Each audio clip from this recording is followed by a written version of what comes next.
All right, it's the big day. It's a big-ish day. It's a very big-ish day. Hi, everybody. Welcome to the show.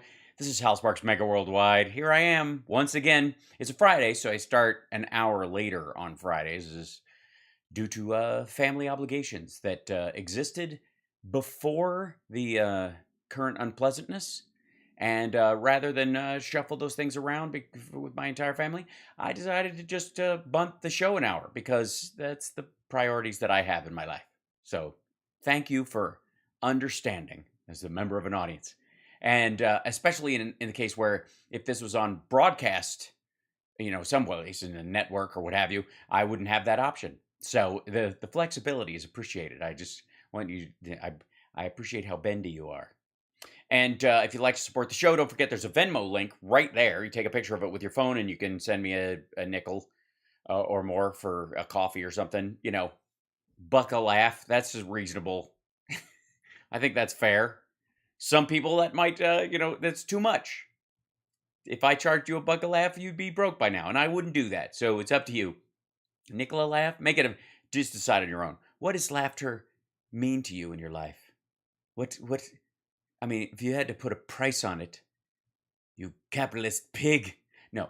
And of course, you can like and subscribe to the show. That's a baseline way to start, like follow on Twitch at fwank.com, FWANQ.com. And of course, infotainmentwars.com will take you to the YouTube channel, and you can subscribe there and boost our subscription numbers, which are growing all the time because people can tell that I actually give a shit, which I think, you look at what helps you stand out. By the way, we're going to be getting to live coverage of the lack of erection that the Republicans had.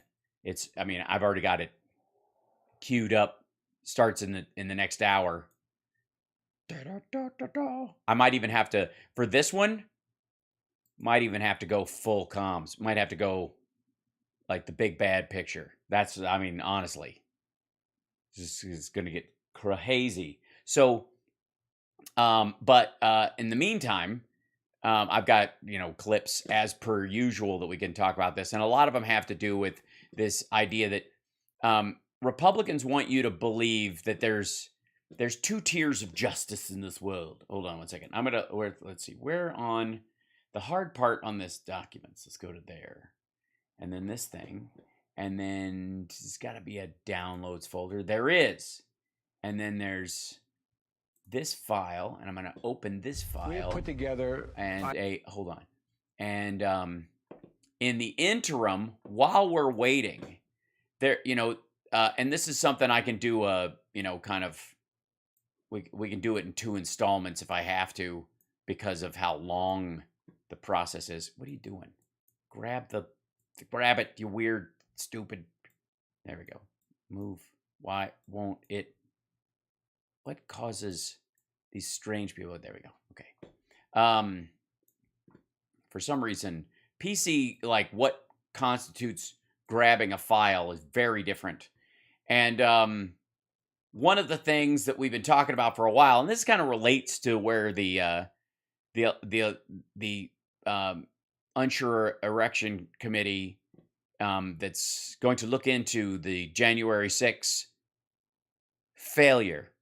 Yes, the flopped coup, the crap coup, the garbage coup, the vain and stupid attempt by morons and those who love them to attack our democracy, and in some ways, but for the violence that occurred on that day, make me a very happy man. Why, you say, Hal? Why would you be happy about January 6th? Well, because I enjoy how we're confused. You already have family FaceTime. Yes, we do that before. I jumped on earlier. We did it earlier. So, hi. Anyways, normally I'm on at 4, but because of the Jan 6 stuff we're doing. Okay. Anyways, yes, I'm not going to actually, I'll show some of the coverage of those things, because it starts at 4 o'clock my time. So we bumped it up. Yeah. Hearings begin at 4:45 p.m. PST. yeah, so we'll just catch the tail end of it. The Midas Touch guys are covering it wall-to-wall coverage, and I didn't want to step on that, and I will be on their post-show. So I thought we might have a bit of a refresher course, is my point, on this business. And it brings us to, but what it made me happy, I lost track as I started reading. What made me happy about January 6th, that the people that carried it out were the stupidest people in the history of the world to try and take down a legitimate government. That's it. Yes. I'm sorry. I did not alert people that there would be at 4:00. I apologize. Yeah, we bumped it around. Because it's summertime, is my point. Normally. Damn it. So yes, the beauty of this whole thing, and I thought it would be a good opportunity as we, as a pregame to the hearings tonight. And like I said, the Midas Touch brothers are going to cover it.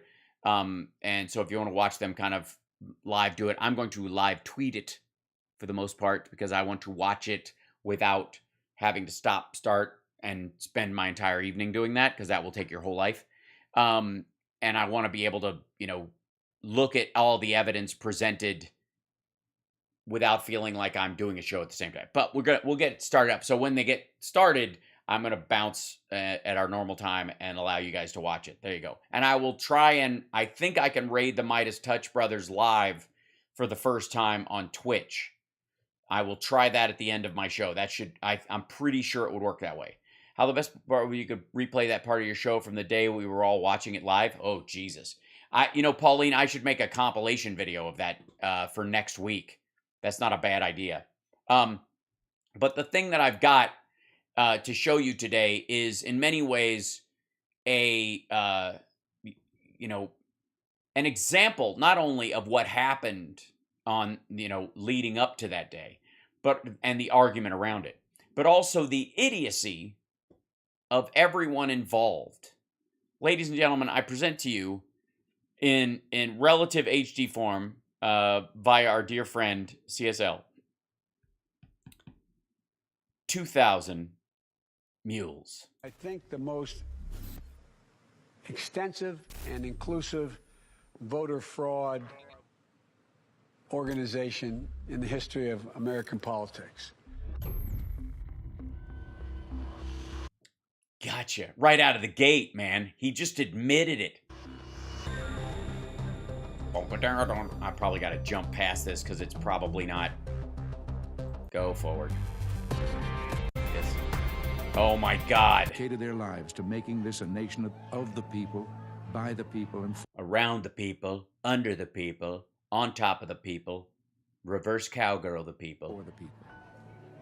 Elections are the lifeblood of our democracy. They are the mechanism by which the American people Look at this, the happiest, choose who is going to rule on their behalf. whitest election I've ever for seen. their interests and welfare. Oh, there you go. We have 2 Indian people and 1 black person so far. The balance of races that would make the GOP very comfortable. Without elections, there would be no way for the American people, for us, to exercise our legitimate sway on the future direction of this Yeah, we couldn't exercise. Exercise, you mean? country.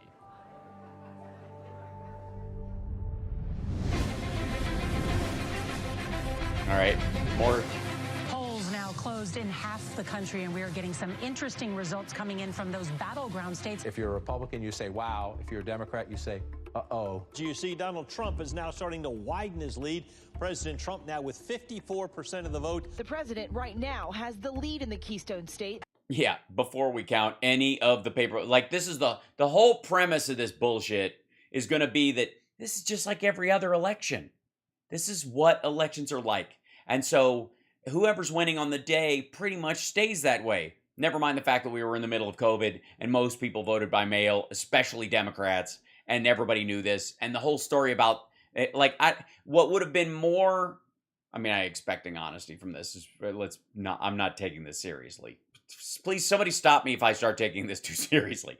But they would have loaded the whole, Donald Trump is going to use the illusion of a red wave to claim victory when everyone knows that the vast majority of Biden voters and Democrats voted by mail or voted early, and in a lot of these swing states, the early vote and the vote by mail doesn't start till either the next morning or late that night, depending on where they are and when they arrive. We're gonna have a great night.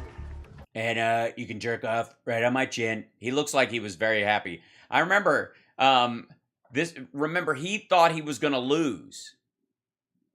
He was pretty sure, especially in August and like up to the election, that's when his internal polling was telling him that he was screwed with suburban Republican-leaning housewives, which is a huge number. And we're gonna have, much more importantly, we're gonna have a great 4 years. Yes, you are. You're going to have a great 4 years. Out of the White House, scrambling to keep your properties above water, creating a big super PAC so that you can use it as a money dump. 2020 election haunt. Okay, bye. I didn't want this job in the first place. Get me out of here. The American mind. Who's the guy with the mask? Here's where it gets really bizarre. At Fulton County, most populous county, it is Atlanta.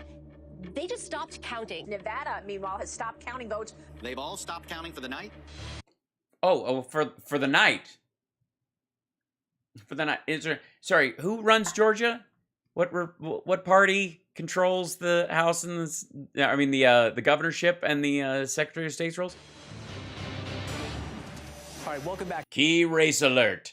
Oh, thank God. It's CNN. I was worried that this was going to be a Tucker Carlson segment.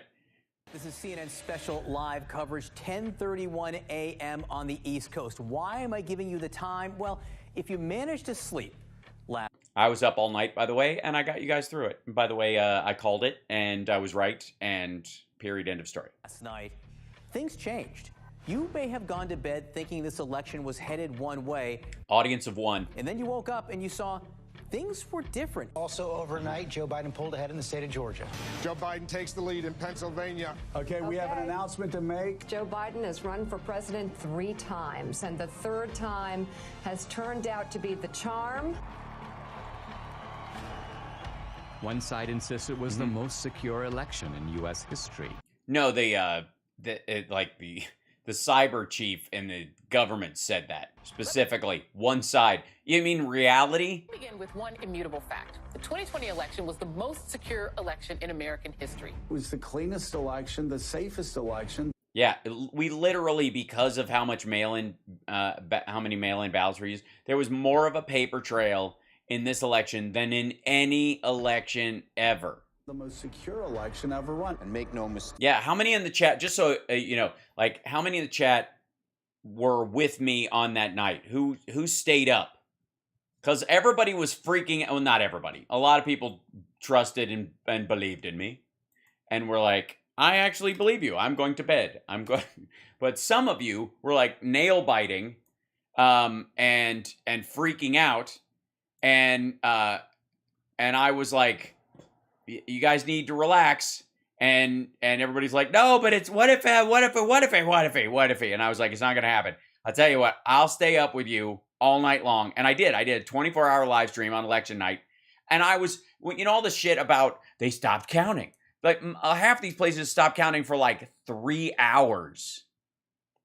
So they could shift people or go to sleep, and they didn't have overlapping people because they had like union rules and all kinds of stuff that Republicans had put in place, ironically enough, to like slow walk any extra votes because they don't like voting ever, period, end of story anyways.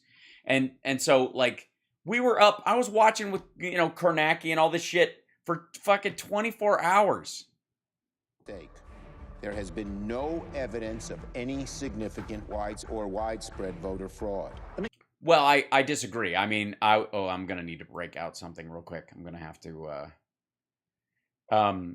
There increasingly is evidence that Republicans were concocting fraudulent... It's true. Fraudulent votes and ballots, many of them voting twice or in districts that they didn't live in. This, by the way, think back how innocent we were when this happened. This is before we knew about a guy who had murdered his wife, pretended to the authorities she had disappeared, and voted for Trump using her ballot. Say it again. The 2020 election was the most secure Election in American history. Yeah, they're literally quoting that dude. Period. This same side accuses anyone who disagrees with them of perpetrating a Big lie or the big delusion. Well, no, disagreeing is one thing. Saying that Trump won and that it was flip-flopped, I mean, it's all a big lie. Lie keeps getting repeated. The big lie is just that, a big lie. And despite a relentless media barrage, the other side remains convinced there was widespread election fraud. What I saw was not a secure and transparent election. Uh-huh. Watchers claim the Travis County Clerk's Office is locking them out. Last night. Oh, you mean the ones who weren't signed up? Who wanted it? There were already Republicans there. There's 10 Democrats and 10 Republicans and 35 Republicans outside going, why can't I watch too? Because then we got to go find 35 other Democrats to stand right next to you, fucko. And they all got to have COVID vaccines. We don't even have that yet. There was a major software glitch that actually delayed the counting of all of the ballots. A look at election fraud, and I want to look at secretaries of state who illegally changed the voter laws without the permission of their state. No, they didn't. None of them did that. That's all been bullshit. Like, there are emergency powers given to the governors. And this is, you can see this because Republican governors use them. These are emergency powers given in an extraordinary circumstance. Pandemic was extraordinary. None of this shit. And that's why none of those laws, by the way, in post, it's interesting watching the footage of this stuff again, knowing that they filed lawsuits against governors and election boards and secretaries of state all over the country, saying that they acted illegally. And none of them did. None of those lawsuits went forward. Legislature. Because all of them were based on the emergency powers that they were granted because there was, I don't know if you know this, in 2020, a giant fucking emergency happening. Have been numerous attempts to prove election fraud. Devan dropping off ballots in the early morning hours of November 4th, 8 hours past the deadline. She said her mother. No, the deadline was to put them in the box. What's in the box? What's in I mean, that came up. There were a couple of coverages of those, but that was the idea, is that they picked them up at the deadline because I got news for you.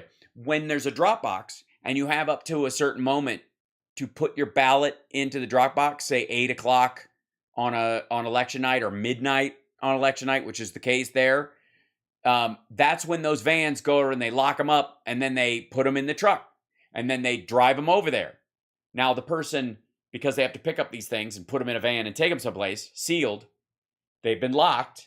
So in a lot of places where they were denying the right to, like the funds necessary to do these drop boxes and the like, and that's where the Zuckerberg money comes in. There was just a few people that were in charge with a cop with them of locking the thing. And then we go down here and lock the other one. Then we'll go and lock the other one. And then we'll bring a little forklift thing over and put them inside, depending on how big they were. Some of them looked like hard metal mailboxes. Other ones were flimsier, basically like old school mailboxes. But essentially, they had to pack them up. It took time. There's nothing weird about that. Especially when they were rural drop boxes. Nursing home and did not have the mental capacity to vote.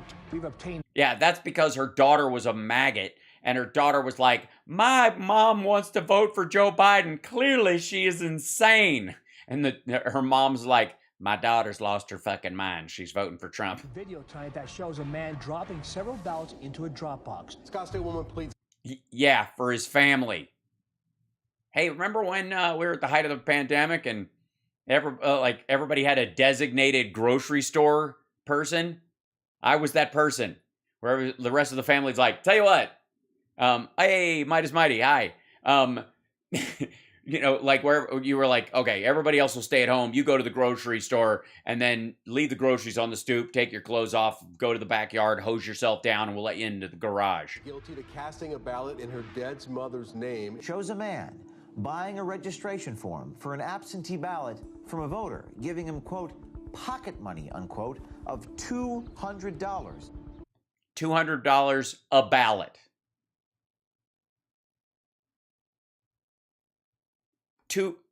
$200 per ballot.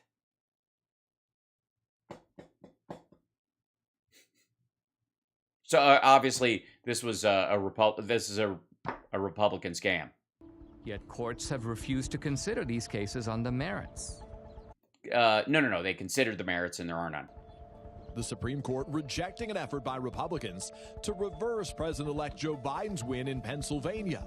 The Supreme Court has rejected the Texas-led effort to toss out election results in 4 key states. Yeah, the Texas led to it's weird that the very same people who are worried that the federal government wants to federalize our elections, they're going to federalize the federales are here to federalize our election, want fucking Texas and a bunch of red states with populations the size of Santa Monica to be able to bully 4 other states to change their election laws. Even some Republicans dismiss the idea of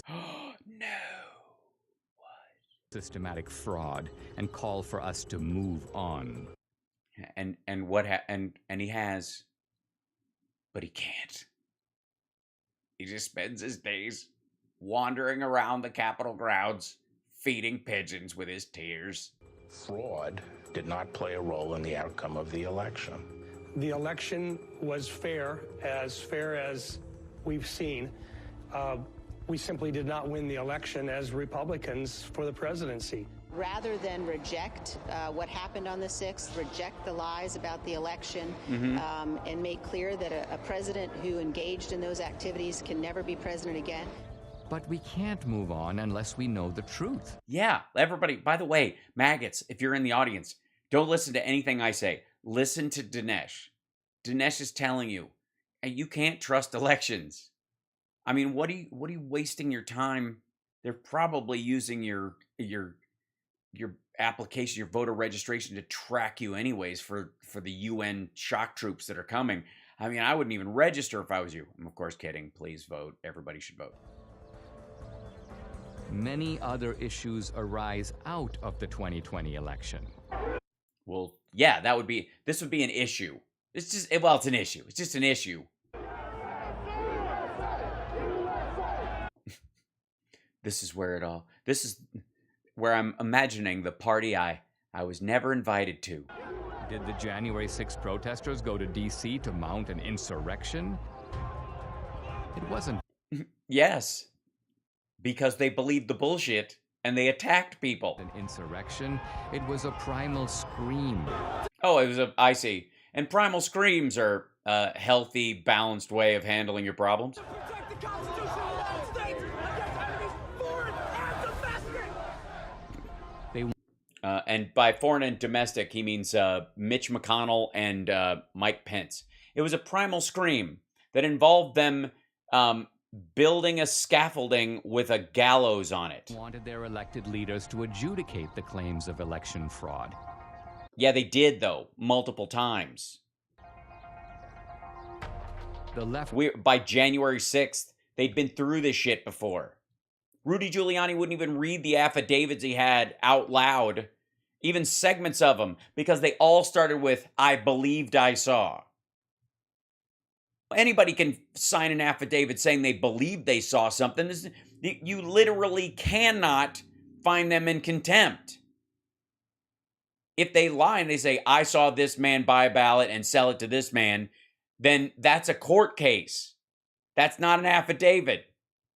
And that affidavit would be on trial as a witness statement in a crime. And if it's false, they would get thrown in jail themselves. So none of them did. All of the affidavits that I was able to get a hold of Rudy Giuliani and all these crowd waving around, all the ones Lynn Wood and Sidney Powell were talking about, all of them, to the one, were like, "I believed I saw a truck that said tacos, but I know it was full of ballots. I believed I saw a man of darker complexion stealing another American's vote by being near a booth." Claim that this was the most secure election is also the foundation for the widespread censorship on social media of the so-called big lie. Well, no, it isn't, actually. There's lots of people on social media who don't believe the election was secure and say all kinds of stuff. The difference is that they didn't engage in insurrection talk or threaten violence against anybody. They've still got accounts, for fuck's sake. There's tons of people online. See them all the time. They don't get kicked offline. You get kicked offline and you're like, "We need to Tree of liberty, blood of patriots and tyrants. This morning, President Trump waking up without his favorite megaphone. Yeah, was it because he was complaining about the election, or was it because he was inciting violence on the Capitol? You will never again see a tweet from President Trump. I'm sorry, I chubbed a little bit. Shep, you gotta ease in on that one, buddy. I'm not ready to feel this happy again from that moment. But is it a big lie? I mean, aren't we all in jail? Is it a Look lie at the bars. at all? It's a lie. Is it a lie at all? Oh, it's Western music, because there's a new sheriff in town, and his name is the Miss D'Souza. Yeah. Sound speed. All right. Oh my God, this is the set? This is where they do where he and Debbie do the whole fucking bullshit. That's where the posters are, behind that screen. This is their set at the house. And here I thought this whole time that this was actually just part of their living area. Oh, I feel like I've been bamboozled. I've been hornswoggled. I'm trying to come up with other Western terms since he's a cowboy now. Yeah, but yes, it looks like free speech is alive and well. Yeah, he's like, my speech has been stifled. That's why I literally have a mounted microphone, multiple cameras, a live feed, all this equipment. I can post this shit basically anywhere. Everybody got me? Yep. All right. SRP. He just rolls right in. Just here, bang, throw my jacket off. It's like Mr. Rogers. He just switches shoes and he's ready to go. So that's not even... So they moved that. That's just a screen with the posters on it. I thought they had a wall with the actual physical posters on it. What the hell?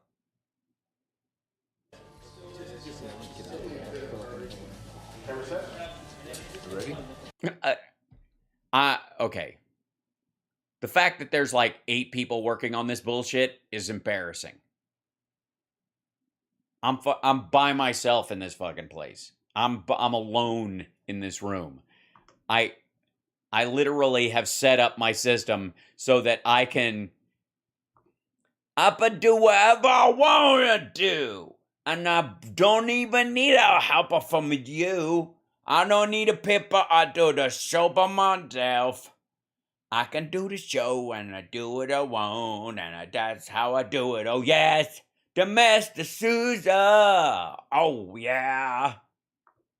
I mean, honestly. These days, the fuck? It's just embarrassing. Hold on. Everybody's like, Baby Hal. Hi, man.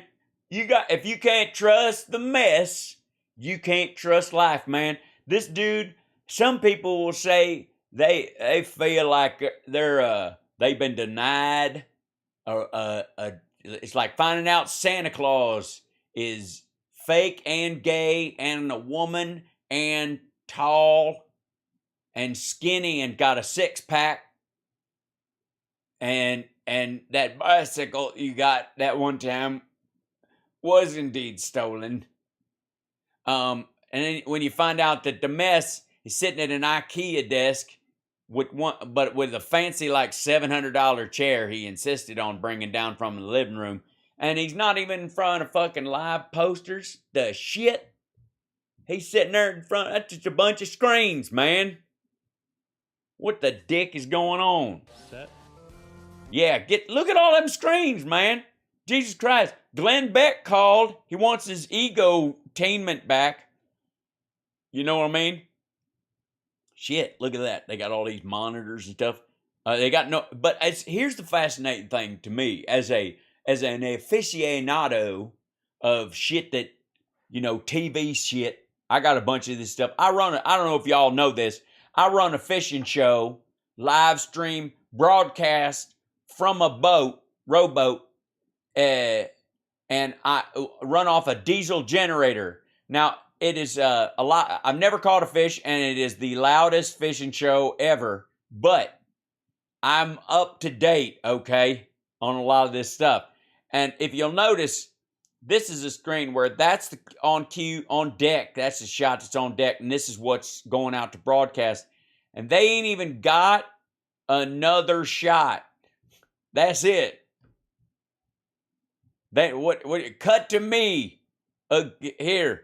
Cut to back to him. There you go. Cut to me. Cut to I'm cutting to me. I'm cutting to me again. I'm cutting to me again. So stupid. All right. Amy Lynn, thank you so much. Don't forget to like and subscribe, give a thumbs up, support the show. God knows this is a fucking tooth pull. Some days doing this shit. I'm the only person going through this, though. Hey, anybody who says that people have been critiquing the messes thing and are taking stuff out of context, if I can't get the whole thing done today, we'll finish it at another time. But we'll do the whole goddamn thing. Mr. Souza, and this is season 1, episode 1 of my new podcast. Oh, there's Debbie, his producer. That's a lot of space. I mean, this guy's dead inside, and obviously, he's got his parole officer and her daughter, because it was take your daughter to what passes for work day, I think. I started my podcast in early 2021. Yes, we were all very excited. And to speak the truth. And you still haven't managed to do it. But by simply Debbie's still confused. Asking questions about election fraud. Jesus Christ. This dun dun dun whomp whomp. Yeah, it didn't actually get removed, just so you know. It goes to a special playlist called FAFO. You get booted from YouTube and Facebook. My podcast is sponsored by Salem Media, and I knew that other Salem hosts felt my frustration. Larry Elder, Dennis Prager, Eric Metaxas. It's like a Hollywood Squares of assholes. Sebastian Gorka, Charlie Kirk. Jesus Christ, I thought that was a pumpkin. Hey, look, a fake smoking room. Let me begin by asking a very simple question.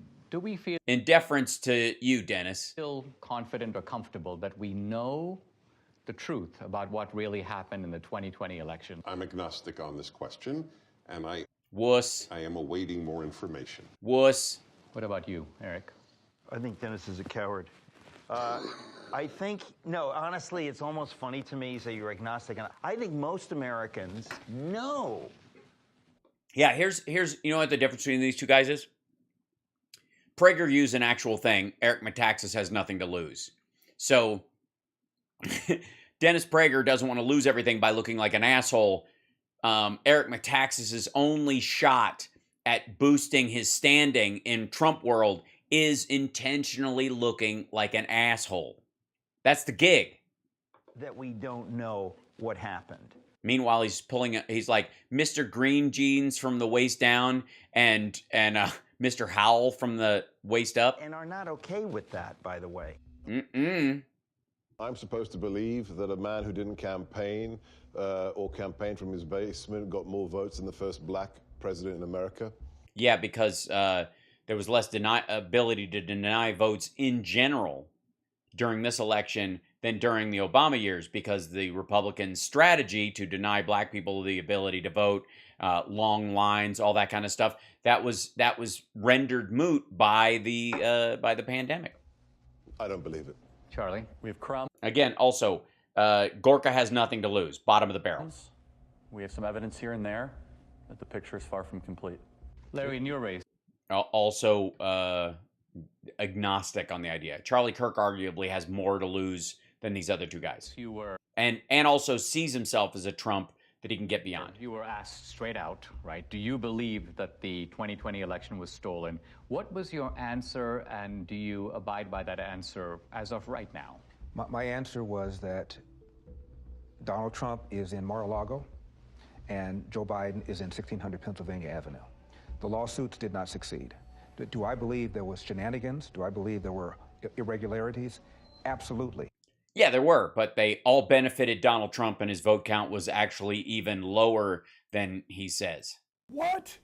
Just in case YouTube gets mad at me. And said so.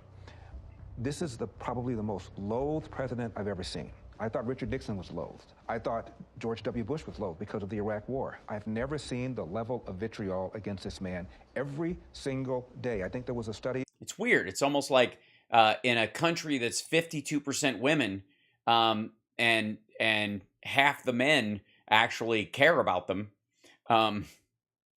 that a pussy grabbing, serial sexual assaulter with a bullshit business record winning the presidency I don't know why anybody didn't just they didn't want to carry his balls for him. I don't know why.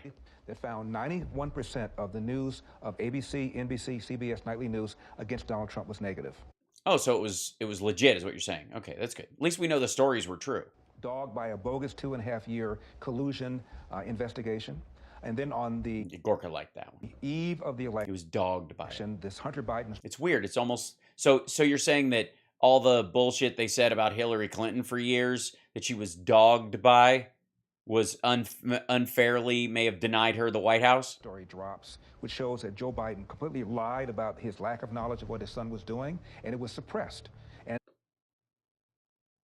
even the CEO. I mean, we've covered the laptop's bullshit. I have no doubt they'll bring it up. Like, it would have changed 17% of the vote if only our lie would have been able to be used. If only Zelensky had been forced to give that press conference. Of Twitter later on admitted that it was suppressed and shouldn't have been. That alone would have altered the election. You add no, it wouldn't have. All that up. My point. By the way, I dismissed the Rasmussen polling that 17% of Democratic voters would have shifted their vote away from Biden to Trump if they'd have known about the story of the Hunter Biden laptop, not the reality of it, because like Hillary's emails, that turned out to be bullshit, but it took 2 years for you to find it out. This man is so loathed, I wouldn't put it past the Democrats to do virtually anything to make sure he doesn't get another 4 years. Well, if he was so loathed, why would you have to? If I believed the president were a Nazi, I might steal an election. If we were Germans in the 1930s, we'd steal the election from Hitler if we could. If I'm that indoctrinated, of course I can justify it. I think it was Jane. So they did it. It was an innocent election theft. Fonda who said that COVID was God's gift to the left, right? Yeah, because it limited the numbers of ways that that Republicans in state legislatures could deny minorities the ability to vote largely, and make Democratic districts have longer lines, and the availability of the vote to them would be harder. It would be an ice skate uphill, whereas they could grease the wheels for all the Republican districts. And you can't do that when there's no, where you don't need a reason to vote by mail. It wrecks. Oh, the volume's low? I'll see if I can bring it up. It's pretty, okay. Hold on. Let me see if I can, I apologize if it is. The empirical positives of the Trump economy, but here's the other. It enables a whole bunch of things on the other side to change the rules of the election. So the point is, in a COVID environment, is it not conceivable that Trump could have lost fair and square? I think millions of Americans know something went wrong, and they have little pieces, and no one's really put it together. Yeah, they know something went wrong. Trump bought a bunch of votes, and he tried to rig the election so he could win himself. And he failed. He failed, why? Because he's a fuck up, and it's what he does. He's a failure, and he failed at the presidency. He even, imagine becoming president. It's the worst decision you ever made. And then he tried to buy his way back. Yeah, he did. He tried to buy votes and rig them in friendly Republican districts. Yes, it's true. And ultimately it didn't work because more people hated him than were even okay with him. In theory, I'm speculating. They know that there was injustice. They know it in their gut. There was injustice. They just feel the injustice.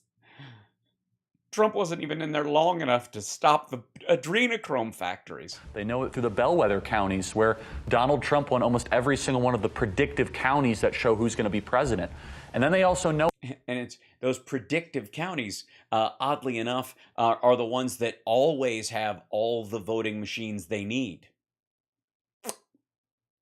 And so when you institute a situation where everybody can vote from the comfort of their home in a lot of ways, you sure do raise the voter turnout. Where they went to bed thinking Trump was going to have 4 more years, and they woke up with the exact opposite. Yeah, I didn't do that. I was awake all night, and I knew he was going to lose, just for the record. I knew he was, like, even when he was ahead in a couple places, like, all right, who didn't recognize they were going to count the mail-in votes after? We have an individual who could fill a stadium with 60,000 supporters in the same people over and over. 24 hours. In 24 hours. Because you got to give them 24 hours to drive from all over the fucking country from wherever the last rally was. Vice an individual, you know, the famous photograph of the 6 empty circles. It's because that was a press gathering and they were doing social distancing and they really knew that Biden was going to win. They were looking at the polling and they didn't want, before a vaccine was available, their presidential candidate to fucking die. We were all in our basements. We were all at the Biden rallies. Every person who willingly and understandingly stayed inside their house during COVID because they were aware of the threat and wanted someone mature enough to deal with it, that was the Biden rally. We get it. And as a matter of fact, it was a direct reflection of these assholes showing up in fields going, what pandemic? The Biden rally. We have the Biden rally was everybody who voted from home. Incumbent president who received more votes than any other incumbent president. That's because it's a turnout issue. And also, he also bought a lot of votes. What? It's true. In American history, who actually got 10 million more votes than he did 4 years prior. It's almost like allowing people to vote from home improves the numbers everywhere. And who received more support. By the way, it wasn't on the day. He didn't get more of those votes because of the turnout on election day. Which was relatively anemic compared to Republican numbers anyways. A lot of Republicans voted from home. 4 years of being called a racist and a white supremacist, more support from the Hispanic and black community than any Republican president since the 1960s. Yeah, but that's what they call the world's tallest midget defense. And he was beaten by a machine politician who couldn't speak clearly, who on the... Yeah, it's so true. If only I had my entire repertoire of sound effects. That campaign stage would confuse his sister with his wife. No, he didn't. They were standing in 2 different places. We've done this talking. It just stinks. Now, is it possible? It could just be that it's your upper lip. That the very success of Republicans down ballot, I'm talking about Republicans running for the House, running for the Senate, Yeah, it's weird. Isn't that funny? How he did really well. And so the idea is that Democrats faked a bunch of ballots, but they left, Trump blank or voted for Joe Biden, but then ran the ticket on Republicans, in the Chinese Panda Jizz factory. For other races, the fact that the Republicans as a party did pretty well, but Trump lost, doesn't that work the other way and undercut the idea that there was systematic fraud? It's an anomaly, because when a president really loses, he has tails. What is it called? Coattails. Coattails. And the down ballots lose. Yeah, that's not necessarily the case, especially when he views himself and ran as an outsider, and he was spent a good portion of the time attacking the establishment of his own party from the inside. A lot of the people who didn't vote for him are still viewing themselves as Republicans. He was such a pariah that he drove down a percentage of his own voters. That was a factor in this election. But they won. Why didn't they cheat on all of those? Yeah, it's weird. Why didn't they cheat in Virginia with Youngkin? And who's... Yeah, and that's funny. ...to say they didn't cheat? Not all attempts at cheating succeed. Right. You might be onto something, especially where Trump tried to cheat in Texas and in California and in Kentucky and Florida and Ohio. Another question. In the Republican Party, I keep hearing people who seem annoyed at the revisiting of the 2020 election. Yeah, it's almost like they're worried that people who don't trust elections won't vote, and therefore they might have a hard time getting their job. Or it could just be, quite frankly, that people who talk to Dinesh D'Souza are annoyed. Their attitude appears to be, let bygones be bygones. Let's just move on. I think the reason that many Republicans are saying let's move on is because bold accusations require bold evidence, and they haven't seen it. And because they know how vulnerable they are and how much they're going to be bashed. Well, yeah, you're Yeah, yes, bashed because they got elected and Trump didn't, and obviously they were in on the fix. called a sore loser. You're called a conspiracy theorist. The people who say that, let's move forward, are people in the elite who... Yeah, they're the people with jobs, with careers, people who got reelected. It's weird. See Donald Trump as an anomaly. Yes. Oh, you mean his family then? I'm sorry, I thought we were talking about someone else. You will not win in any district in this country because you have said that the 2020 election was a fraud. And if they can't win... This is confusing to Gorka, a man who barely has a job. ...on this issue, then don't use it. Well, it doesn't have to be the only issue, but their unwillingness even to speak up about it, I think, is despicable. Show me the proof, and I'll bet you they do speak up. Just like I will speak more, and I'm not running for office. But I have not gone on board of, I know for a fact this was a fraud. Say, okay, by the way, he's not agnostic on it. He doesn't buy this bullshit. And he's also not going to buy this bullshit afterwards. Even if at the end they're like, geolocating, Because I'm sure he was like, oh, this is a cool presentation you did, Dinesh. I'm going to look into it. And then later on he was like, nah. Show me the money. And in the words of Warner Wolf, let's go to the videotape. Now look, I mean, the Democrats, they have a history of voter fraud. Going back to Tammany Hall in the 19th century, we fast forward to LBJ.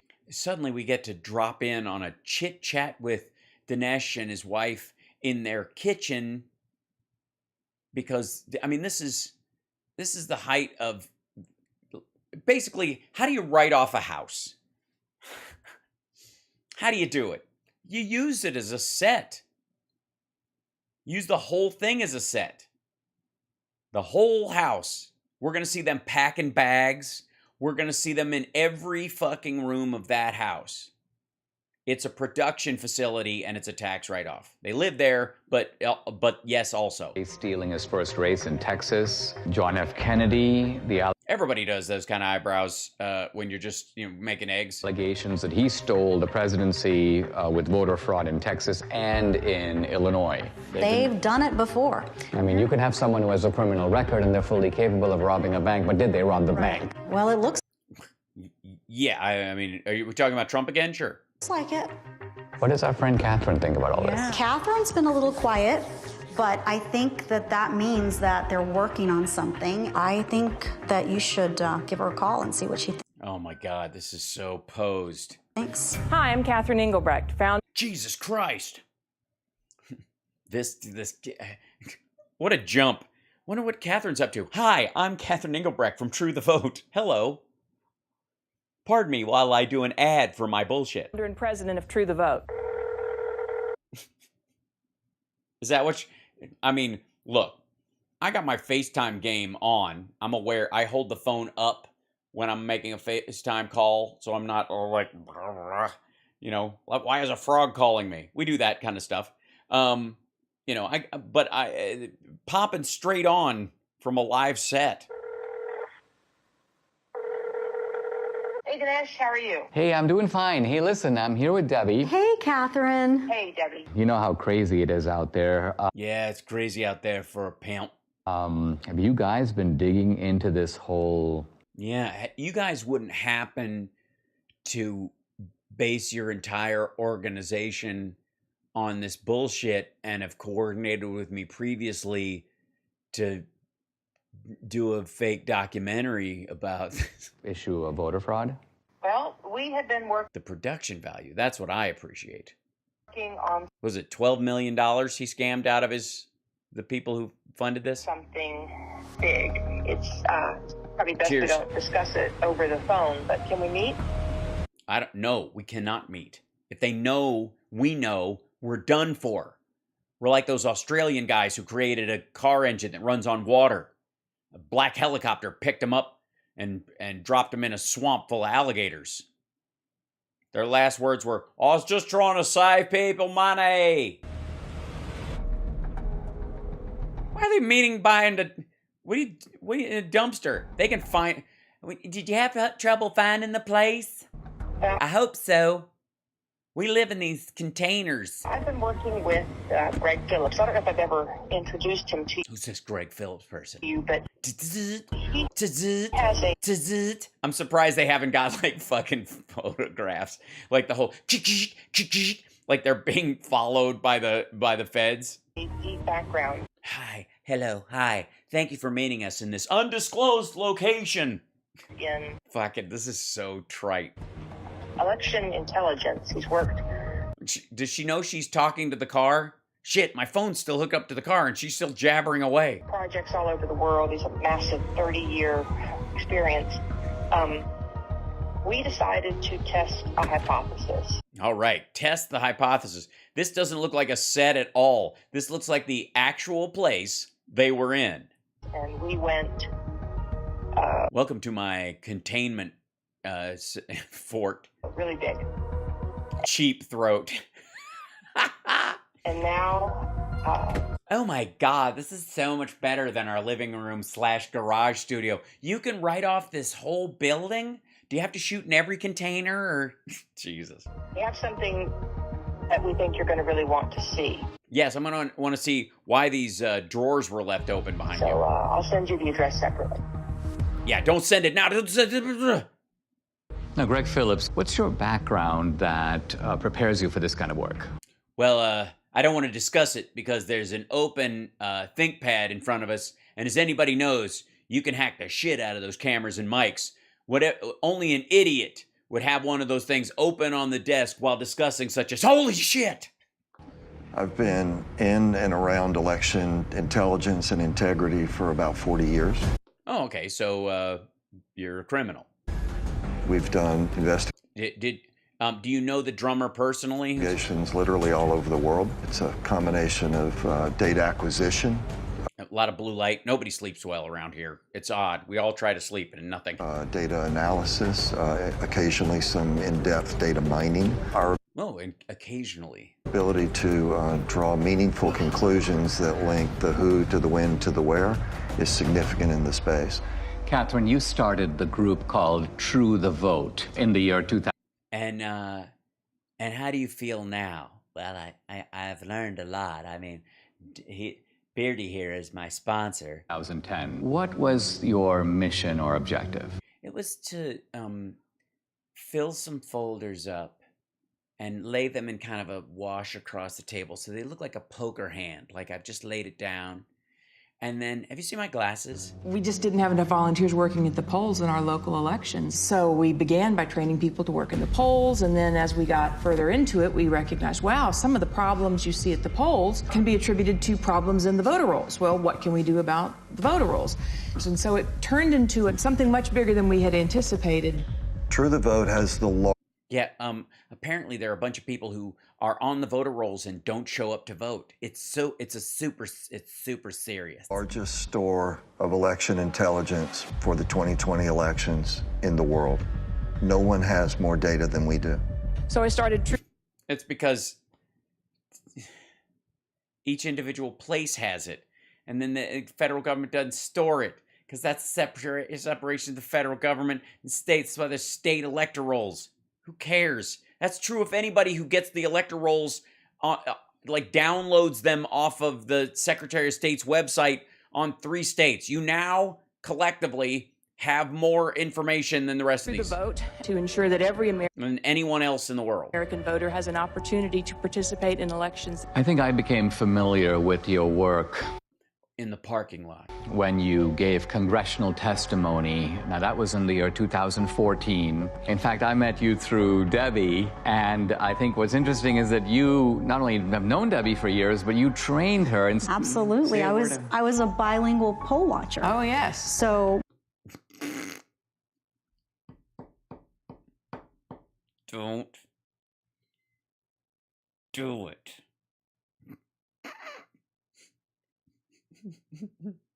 Sorry. Just, I can't. My Spanish language came in very handy. I was a poll watcher in Rosenberg, and And the poll judge was telling this couple that came in Spanish who to vote for.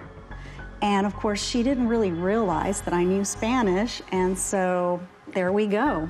And who was that? Did she tell them in Spanish to vote for George Bush? And you busted them. I busted them. Yeah. So, Catherine, when you also, by the way, we've heard her tell that story. That's a lie. She asked them. She even says it in the other thing. We've talked about this a bunch of times. She basically said, "Did you just tell them?" Like, no, she was asking. She wants to vote for them, and she's saying how you do it. And I was like, if you want to vote for this person, you push this button. And the if part was like, well, you want to vote for so and so, you would push here, and this is what you do. And it'll be right there on the list. It was that kind of simple conversation. And Debbie's like, excuse me. Through the vote, you said it. She's just like this minor Karening, by the way, with no evidence whatsoever. Like, just nonsense. And even her own telling of the story blows a hole in it. We watched that. So much. It's not a partisan organization. Is that because you saw... It's not a partisan organization because if people recognized that we were a Republican front group, they wouldn't... they would take us even less seriously. Shenanigans, problems with voting as coming out of both parties? Oh, absolutely. Plus, we need parity of parties at the polls. Well, you told... Parity of parties at the polls. Do we have bipolar poll watchers that can help us with that parity at the polls? Told me about this remarkable election in which you had vote harvesting and vote trafficking, but it was on behalf of a Republican candidate. Weird. What? That's amazing. That's I don't know why I never even heard of that. That sounds. Could it be? Exactly. In North Carolina, it was unique in that it actually overturned an election. There's going to be a new election in the North Carolina congressional district engulfed in a scandal over voting fraud. This all centers around allegations that an operative for Harris then hired a team of people to harvest absentee ballots, paying them between $2 and $3 a vote. Wait a minute, $2 and $3? What a cheapskate. Biden was paying like $200 a vote, man. He was throwing money all over the place. The Biden campaign had just like cash flying out of everything. I mean, it was obviously in yuan, but. So you have an activist, the guy's name was McCrae Dowless, and he worked for the Bladen Improvement Association. It's pronounced Bladen. Which was a kind of an African-American, get voters to the polls. But apparently they were doing all kinds of vote harvesting, and he learned the strategy. Then he broke with them, and he took his services to Mark Harris, a Republican, well, actually a pastor who was running. Oh, so I'm sorry. He learned these crimey things that he was criming about from black people, okay? And if there weren't any black people around, he never would have even known how to do this, but he was hanging out with black people. Correct. And Harris won. He pulled it off. In 40 years of doing this, we've seen this over and over again. Sometimes the schemes are a little bit different. Sometimes it's people out banging on doors, gathering ballots. Sometimes the ballots are sent here, gathered here, deposited there. But yeah, that's specific. Thanks. The trafficking itself is always the same basic pattern. Your tech are slow out, they can't keep up. There's a nonprofit involved somewhere in the middle. There are people that are either collecting those ballots on the one hand or depositing those ballots on the other and so these people have two hands and they're black. I mean, that's a recipe for crime. I mean, that's all you need. Yep, 55 minutes for it. In no case is it acceptable to be paid for your ballot or to accept some form of remuneration for your ballot. And in no way, in no time, is that legal. I noticed, Catherine, that in the immediate aftermath of the election, when there were a lot of accusations and charges flying around, all reflecting these suspicions that something went deeply wrong, charges of foreign intervention, charges of machines. Yeah, I mean, obviously all the ballot harvesting stuff is cute, but the big scare, of course, is that all the votes that in Texas bounced off a satellite, went to Spain, were converted into the metric system, and sent back. I mean, you and your we know this organization were kind of dead silent. I got the impression that you were looking for a different approach. Given the outliers that were introduced in such a major way in 2020, namely the privately funded drop boxes, the privately funded, yes, because you had to have a Facebook account to even drop your ballot in there. mass mail out of ballots, the hypothesis was if you were going to cheat, how might one go about this? Yes. And so Trump asked you these questions directly, and he hired you to help him do it? So I'm to understand that you were looking for ways to cheat in the election. What? Okay. Well, obviously, no wonder you're on Trump's side, because obviously he didn't pay his bills, I guess. That would be provable, trackable, traceable. Yes. How would you cheat in an election that would be provable, trackable, and traceable? That's what every criminal does. How can I rob a bank while leaving as much evidence as possible? Perhaps I should masturbate into the safe as I'm leaving. Said there might be some, let's just call them bad actors. Excuse me? I have mad skills to pay the bills. Who are delivering ballots. Yeah, let me concoct a hypothetical, and then we'll shape the evidence around my hypothetical, because I can't believe that Trump lost. Systematically and illicitly to these mail-in drop boxes, and there might be a way to track them and to bust them. We didn't know. We decided we're going to let the data tell the tale, and we collected together a team of highly skilled contractors. Yes, from Contractors Central. Hi, yeah, thanks for showing up for the job interview today. Yeah, how do you feel about looking at blue screens of traffic all day? Don't worry about those green lights. They're Christmas lights. They're just, they'll be out. The bokehing effect from the camera will make them look legit. But we just want you to sit in low light, going blind, reinforcing a narrative that we made up. And put together a plan to see where the data would take us. And where it took us was none of us got any sleep because we were exposed to so much blue light. What? Welcome to Tech Smurf. Greg is geo-tracking. So the idea is to the idea collect the signals that are emitted from your phone. Your cell phone is delivering information to apps that are collecting that ping. So there are 4 key coordinates: the lat long, the elevation, and the time. And with that as long as you're not using a VPN data, we can then build a pattern of life around you. So that phone's here right now. Well, where's it going to be at 5 o'clock, and where's it going to be tonight? Well, here's my cell phone. My cell phone is off. Can I be geo-tracked even with the cell phone being off? Possibly. Possibly. If they had the right tools. Depending on the apps. Depending on the apps, depending on That's what marketing companies do all day, every day. Now, this is yeah, except when your phone's off. This is the point. We were just at the app. It's so funny that you brought that up. It's almost like you could hear, what was it? Can you hear the mic on my phone?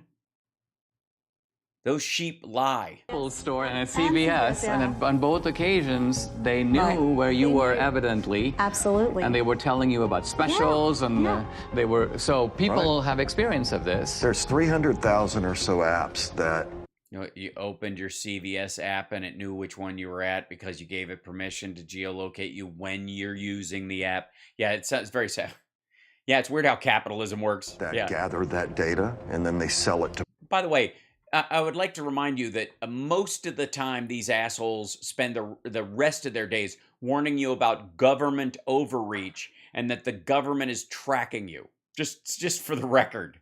Brokers. Isn't it also true that this geo-tracking has now become a vital tool for the military, for the intelligence agencies, and for law enforcement? Indeed. They're using it almost every day.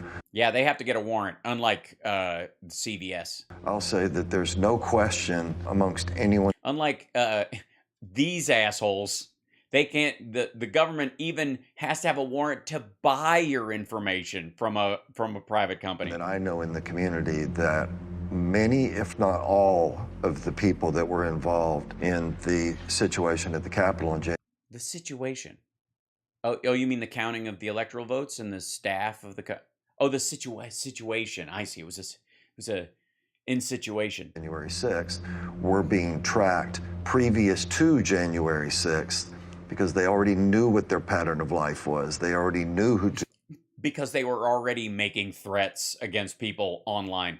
That's Washington, D.C., the White House, U.S. Capitol, and rallies. See, most people would think that Washington, D.C., that the White House is in Washington, D.C., and then the rally stage, and then the U.S. Capitol and the White House. And that I had no idea that Washington, D.C. is just one building.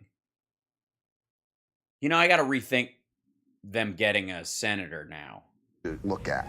Many of the people who stormed the U.S. Capitol on January 6th left digital footprints. Right, digital footprints. You know, like when you walk someplace and you leave a footprint and they go back and look afterwards, like at a crime scene, and they're like, hey, look at these cowboy boots caked in blood. It's interesting because we found cowboy boot tracks and they have the same spiral on the bottom. Yeah, that's interesting. That law enforcement has used in making arrests. You're saying they must have known about these people before because... Not all of them. Some of them. Some of them were being tracked specifically. Some of those guys were arrested 1 day, 3 days, 5 days after January 6th, and that's not enough time to do the geo-tracking analysis. The very idea that you could go from the after... Dude, yes it is. They didn't need the geo-tracking analysis from that shit. These fuckers live streamed. They were filming themselves on Facebook, you fucking dork. How did the cops figure out they were there? All they had to go on was geo-tracking data they wouldn't get for another 3 weeks and a series of selfies of the guy taking a shit in the rotunda while he beat a cop with a flashlight. What the fuck? Afternoon of January 6th. I don't even know how they knew this stuff, you know what I mean? I don't even, like, my kid uses Twitter, but I don't know how they were tweeting their locations. I don't know how they found that they were there. Here I am in the rotunda. I've got the Confederate flag, Paul. Are you proud of me? To acquiring the data, tracking the data. Or maybe just checking Facebook and looking for hashtag Trump won. Maybe that. How could they have possibly known? Two of these chicks were like, we're going to put a bullet in Pelosi's dome live on camera. Maybe there's like hundreds of thousands of hours worth of footage uploaded by these dickheads as they stormed the place. Dude, do you think there's fucking cameras on all these places? There's facial tracking in all the cameras around the Capitol building that in the case of emergency gets turned on like that. And it is, for all this bullshit that it's always on, it isn't. That's how some of these dudes roll up and start getting all stabby stab at the gates occasionally because they don't have that stuff. They do it if something like this happens or if the threat level is risen. Oh, God, this is so lazy. Unmasked. Yeah, I posted pics where I was, and I posted it on Parler where it preserves the location data. How did they know? Who actually owns that phone, which the government is required to do. Yeah, so is Verizon, fucko. And then get it to a grand jury, make an arrest in 72 hours? Yes, because they have video of these assholes. Geolocation data is a secondary way of proving stuff after the fact and is watery in terms of the location. You could go, okay, let's say you're accused of a crime and, you killed the person. Miss Scarlett did it with the candlestick in the fucking, that sounds dirty. She killed somebody with a candlestick in the kitchen. The geolocating wouldn't tell you if she was in the living room or the kitchen. And her whole thing, if all you had was geolocation data, all you could do is she's in the house. Yeah, but I never set foot in the room, and you can't prove I ever set foot in the room, and lots of other people were in that room where the person died, so wouldn't they be primary? But impossible. It's not possible. Oh my God, it's not even fucking necessary, you goons. They had to have been tracking the people in advance. Bullshit. They live streamed. The people they busted right away were the people who were the loudest about it. They were proud. Their own family members said, oh yeah, my uncle was fucking there, man. You guys looking for them people? Fuck him. But the fact of the matter is, these techniques are used every single day by law enforcement, the intelligence community, the Department of Defense. And was they're also used by CVS, apparently. Right, Debbie? Tracking part of the way that the CIA was able to identify bin Laden. It certainly played a role. It's even more sophisticated. Yeah, they certainly played a role. Sophisticated today than it was when bin Laden was disposed of. More and more apps are participating in this. Yeah, if only bin Laden had been tweeting at the time. This program, if you will. The reliability of geo-tracking is not substantially different from the reliability of a fingerprint or the reliability of DNA. Yeah, it is, asshole. Here's a good example. If I take your phone and you're napping, and I drive someplace to kill somebody we both know, and then I drive back and drop off your phone, are you now guilty of murder? It's the same as me taking your fingerprint and leaving it there and your DNA. If it identifies your phone, now I could have given my phone to Debbie, right? But the simple truth of it is my phone was there. Uh-huh. It was near there. On this particular date, and there's absolutely no question about that, That's right? correct. Now, you decided to purchase through these brokers that make this information available to companies. They make it available all kinds of places. Okay, so they're self-selecting out and only giving limited data for the areas they cover and the kind of data they sell. They don't sell all of it. They only sell specific things. Okay, good to know. To buy data. Let's talk about the methodology. You identified data in certain places, and by and large, you focused on the states where the election. Yeah, weird. Places like schools and churches, places where the post offices where the drop box were located. Okay. Was decided. Tell us, what are the areas that you bought data for, and what were you looking for? Mm-hmm. And what's the time period? October 1st through the election. In October 1st through the election. You mean the laptop window? Georgia, we actually bought from October 1st through January 6th after the runoff. So we went in. We decided to do the Atlanta metro area because it picks up some rural areas. It picks up some urban areas. Yeah, and people in cities who vote in a place close to their building never find themselves near the drop boxes that they use, because it's not like drop boxes are literally placed to be convenient to the people who live in an area. It picks up some suburban areas, 309 drop boxes in the area. And we thought, okay, well, this is a pretty good test. We, in essence... 309 drop boxes. You go within 6 feet of anywhere. Sort of fenced around those. Geofencing. Geofencing. And then we were able to... That's a pretty wide geofence. Make purchase of data of people that had been near those drop boxes. But and near, I would argue, near those buildings as well. But also near the organizations. Ah, the organizations. Across the country. This is the idea that they were engaged with these like left-wing get out the vote groups, and and that, by the way, some people delivering ballots or whatever from family, or telling people, going to a place and going, hey, at this apartment building, if you need them dropped off, they'll do them because everybody was afraid to leave the building. That's the theory. We bought 10 trillion signals. When they give you this data, is it radioactive? Do you turn red? Yeah, this data that you then have to go through. What does this data look like?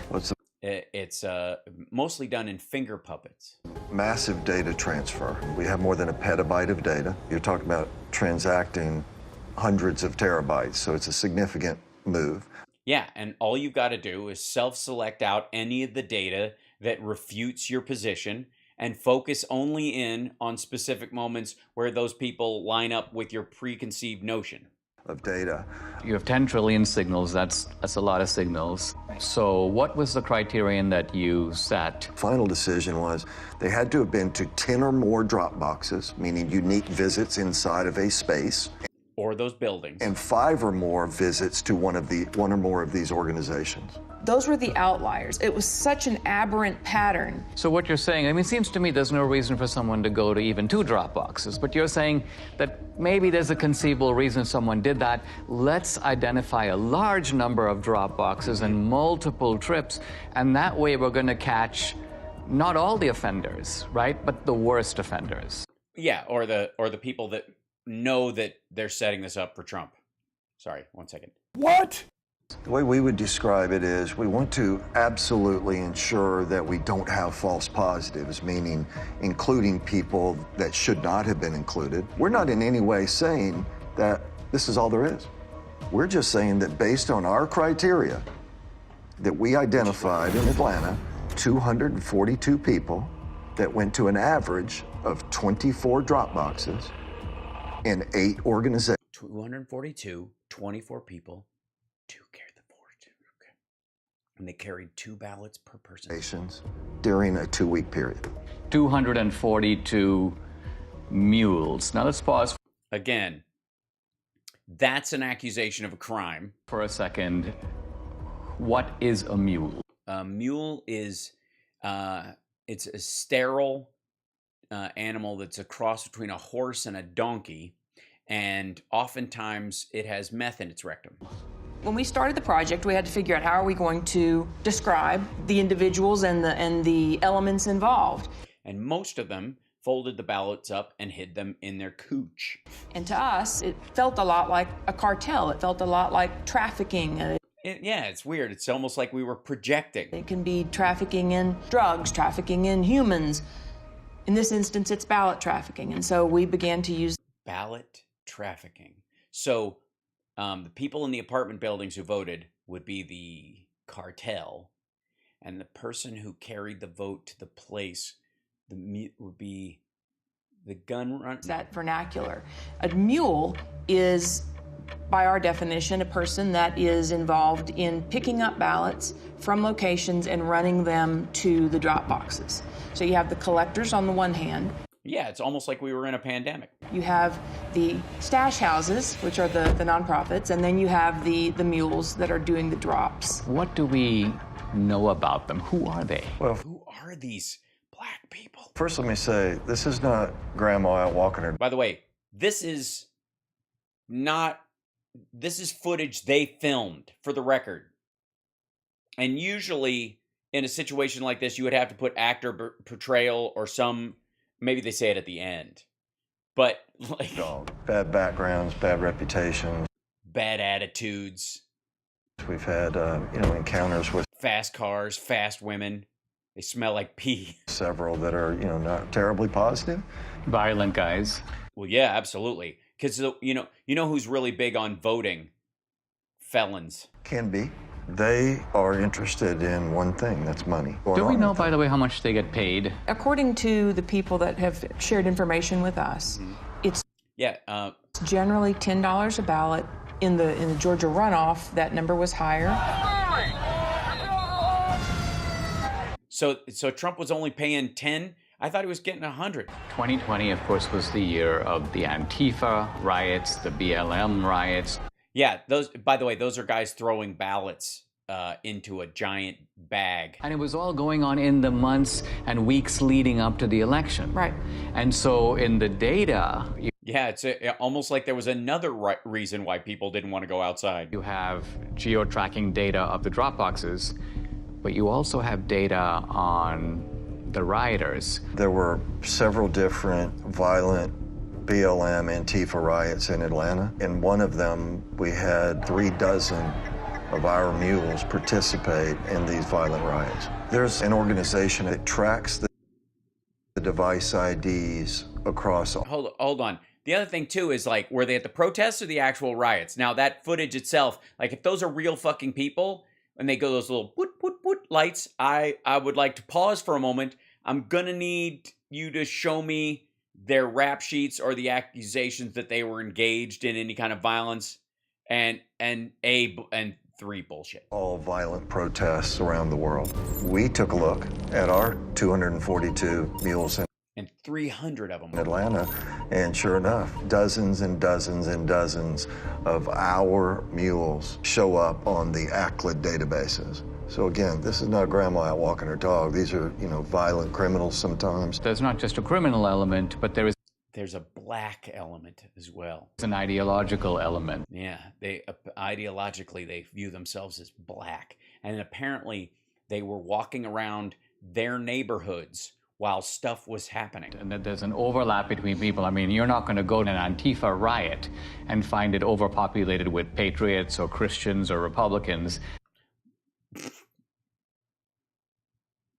All right. These are people on generally the far left. Yeah. So far left that they're not voting, and they don't believe in the Democratic Party either.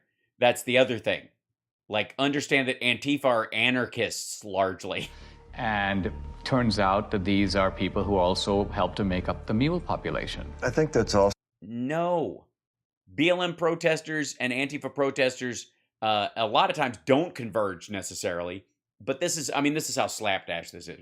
So borne out in our target organizations themselves. They're not like Republican organizations. No, these are not. None of the Republican organizations. What? They're the ones who paid for it quietly and said, here, I'll give you an extra $10 if you walk around downtown before you go to the, go through some of the riots, because we're going to do this later to, to cover in case it doesn't work. The left-wing Democratic organizations, yeah. Let's zoom in here. So the mule is the delivery man. The mule is the delivery woman. It's the capsule in your butt. I understand. And what you're saying is they have a starting point or multiple starting points, and then they have the end point. And the end point is the drop box. That's right. Right? That's right. But you're... Yeah, that's the goal. Understood. Right. And they've got to get past the goalie. And if on a power play, maybe. That they get the ballots from somewhere, and then they go deposit them in multiple drop boxes. One of the questions that will come up.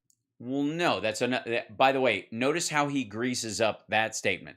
The idea that somebody lives in a building or works with any of these groups or drops some off or is the drop-off person because they're going out and they have to work, so they go out, and everybody who doesn't have to go out, who's not like an essential worker or something like that, isn't going to leave. So like, hey, drop my ballot off, and they trust that person to drop it off. But the idea is that he said they do it at multiple places as if they did it. They spread the votes out over a thin area. Well, why would you bother? What difference would it fucking make?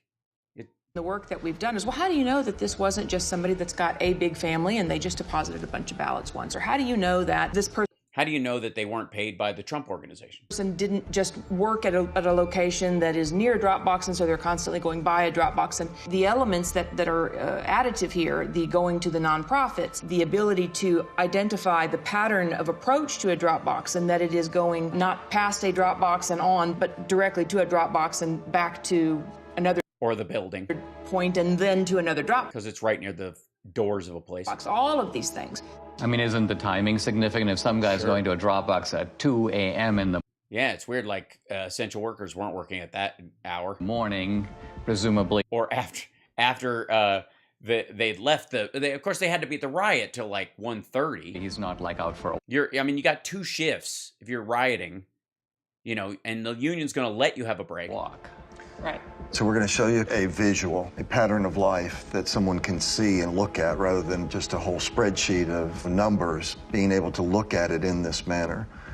What you see here on the screen is a single person on a single day in Atlanta, Georgia. They went to 28 drop boxes in 5 organizations in one day. What are the orange dots? Those are... Also, where else did they go? And... do they work for the mail? Is the first place that they went in their primary place as a mail person? The drop boxes. And what is the blue tracks? Also, here's that's buy one, that's buy one, that's buy one, that's buy one. This one happens to be at the end of this street, wherever the fuck they are.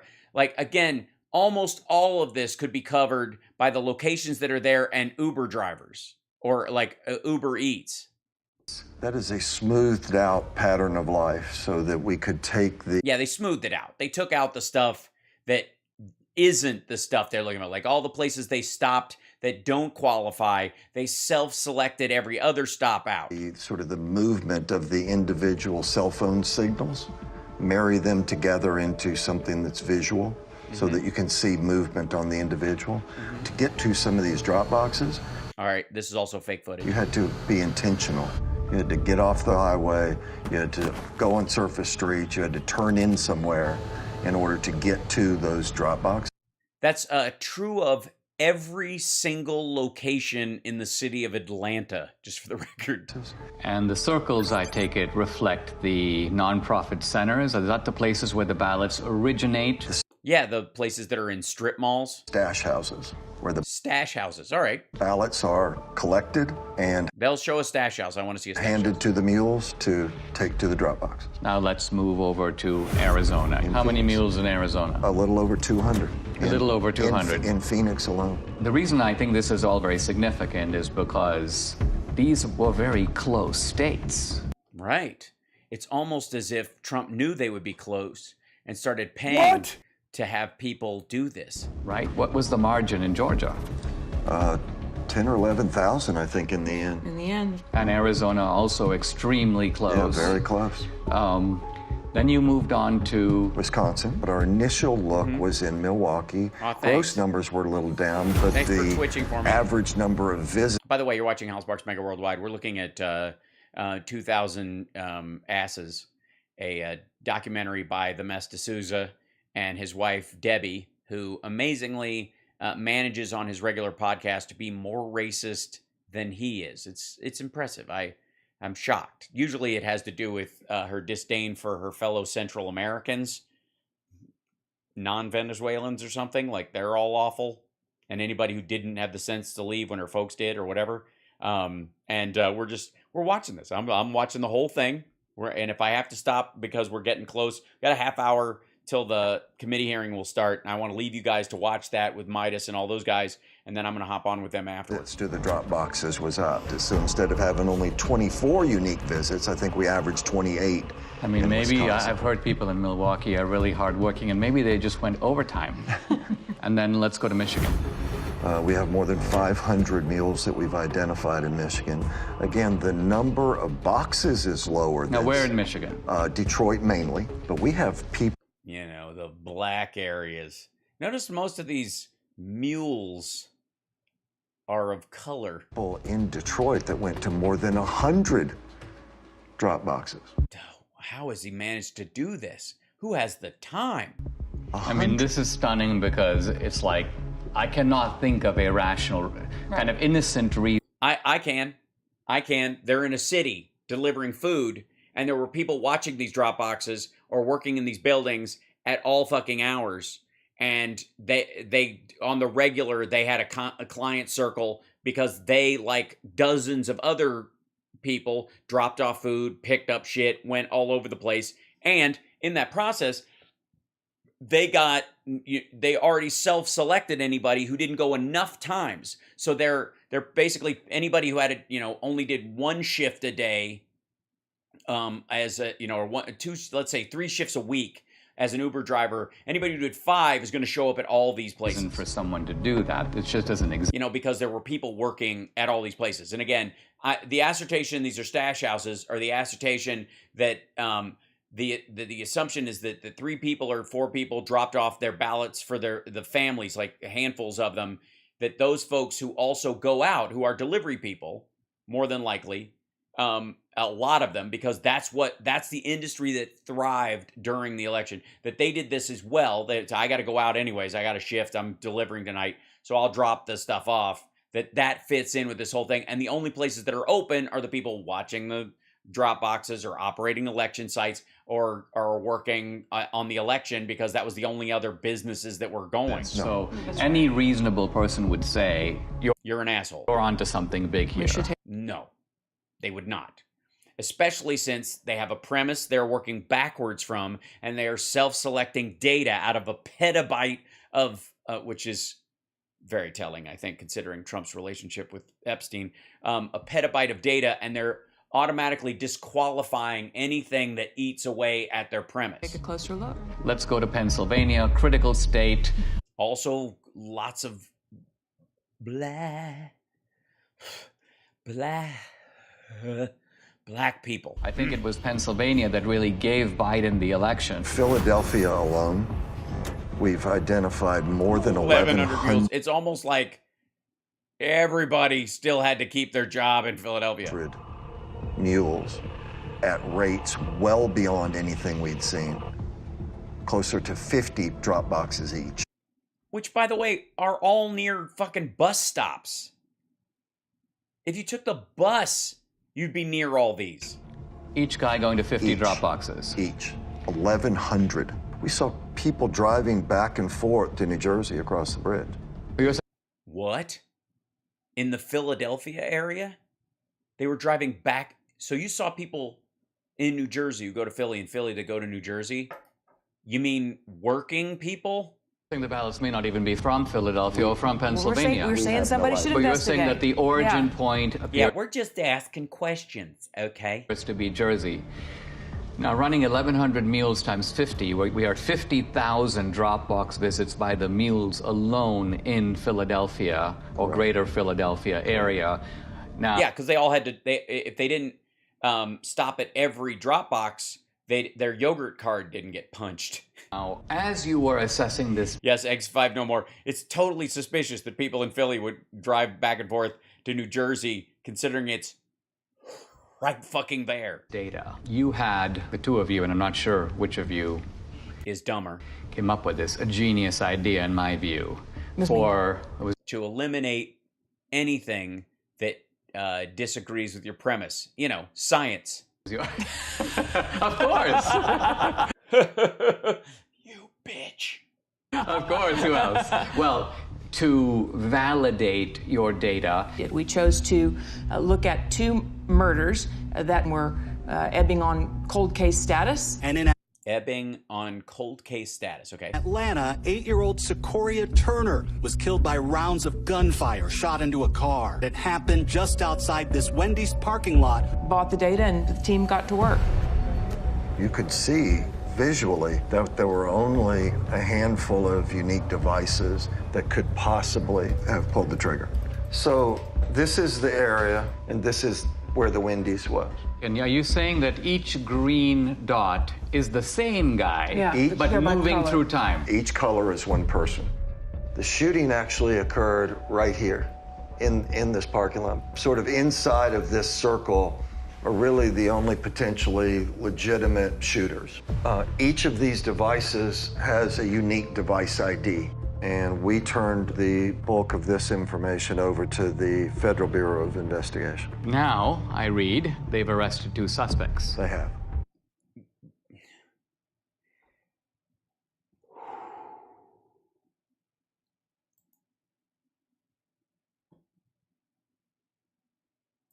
This is, hold on one second. I don't know how much information this thing will have in it, but wait one second. Get this graphic out of the way. D103, here you go. Indictment announced in death of 8-year-old Secoria Turner. DA pleads for others to come forward. This is in 2021. Julie have been indicted in the alleged gang-related murder of 8-year-old Secoria Turner. Fulton County District Attorney Fannis Wills announced Friday afternoon that a grand jury returned 37 counts against Conley and McKinney. Conley, who was arrested shortly after the girl's death, is charged with malice murder and felony murder. Oh, who was arrested shortly after the girl's murder. Both men were charged with aggravated assault and gun-related charges. McKinney was arrested earlier this month. So he rolled on him. This is regular bull. Okay. According to D.A. Willis, Secoria, her mother, Charmaine, and her mother's friend were riding in a vehicle in Pryor Avenue when they approached a roadblock. When the vehicle didn't stop, shots were fired inside the vehicle, said Willis. It happened near an area where Rayshard Brooks had been shot and killed by Atlanta police just days before. Willis called it one of the saddest cases she's seen in her 25 years as a prosecutor. They caught this guy almost immediately. They know there were other people in the car. They haven't tracked this shit. The other guy rolled on him. 2 suspected gang members will appear in court this morning on charges that include the shooting death of 8-year-old Secoria Turner. And isn't it true that this... Wait. Where's the part of the story where they're like, thanks to geolocating data given to us by Karen and her friend Harry Bob, who live in a container park on the edge of town. Tracking these movements, this parallels exactly the work you're doing with the mules. No, it doesn't. This is not from that. hold on. Let me see if the, let's see. Julian Connolly, 23. Okay, let me see if I can do this. Control copy, and then I get the thing up, and then control paste, and then I look at it.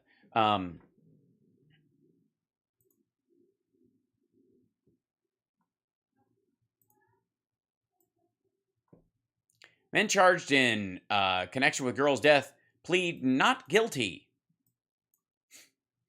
But they have the geolocating data. I don't know how these guys expect to ever. It's like DNA. It's like a fingerprint. How if they've obviously got the evidence. They've been presented. It's air fucking tight. Their phones, or at least what they believe were their phones, were somewhere in the general area during that period of time. 2 men who have been charged in connection with the shooting death last year of 8-year-old girl in Atlanta pleaded not guilty on Tuesday. Let's see, Rayshard Brooks. Okay, I don't know why they mention Rayshard Brooks every time as if it matters to this case. It's odd. Charged with malice murder and felony murder in her killing. Both men face aggravated assault, gun, and gang-related charges. Both men are being held without bond in the Fulton County Jail. Appeared via video conference before Fulton County Superior Court Judge Kelly Lee Ellerby. They each pleaded not guilty to the charges against them. Well, obviously, they don't know about the geolocating data, because slam and dunk. The fast food restaurant was set on fire the day after Brooks' killing, and people protesting police brutality camped out at the site during the weeks that followed. Fulton County District Attorney Fannie Willis said that makeshift barricades set up in the area were manned by members of the Bloods gang who were protesting the killing of Brooks. Willis said Brooks was also a member of the gang, but lawyers for his family have said they have no knowledge of any such affiliation. Authorities said the armed men were turning some drivers away. As the driver of the SUV Escoria was riding in approached the barricade, armed people began walking toward the vehicle, signaling the driver couldn't pass. When the SUV didn't stop, Connolly fired on the car, resulting in Scoria's death, Willis said last month when she announced the indictment. Willis said both men are accused of manning the barricade and encouraging the commission of various crimes.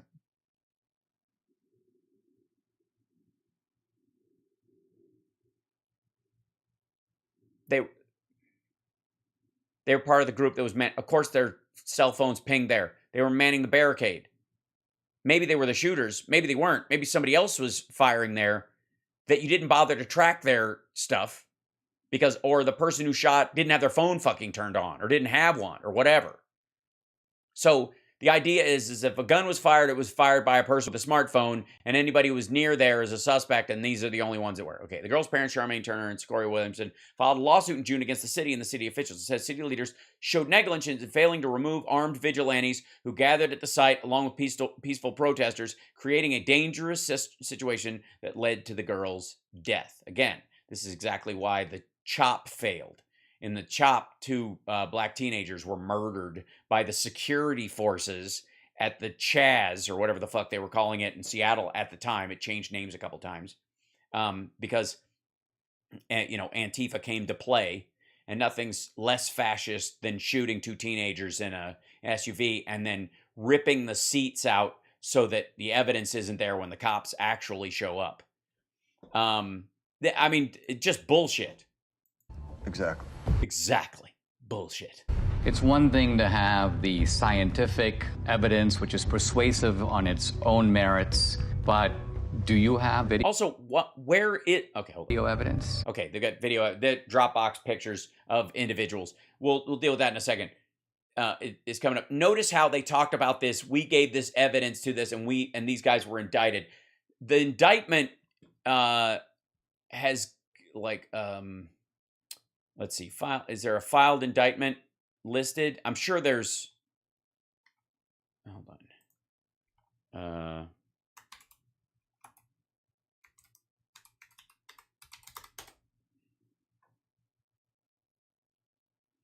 Trying to find it talks about them being indicted, but it doesn't,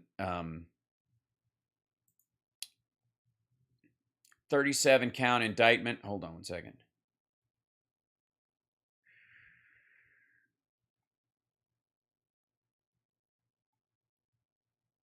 Fulton County. Okay, that, I don't know where the Atlanta Journal-Constitution Justice is a 37 count indictment handed down in the Scoria Turner case in August. 2 suspected gang members face potential sentences do this.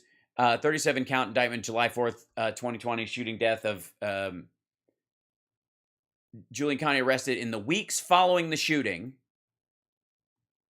Faces 2 counts of felony murder.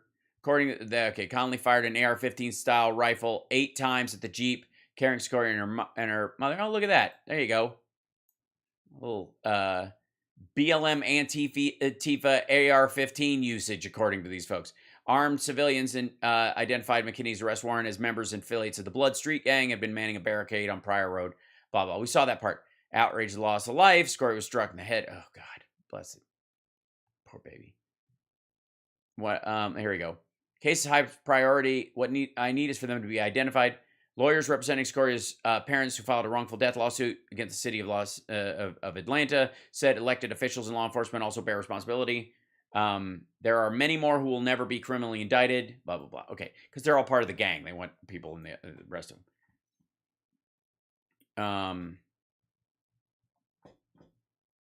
But again, there were multiple guys from this gang who were in that area. Some may or may not have had phones or phones on or any of that shit. I mean, it's just goofy. We do.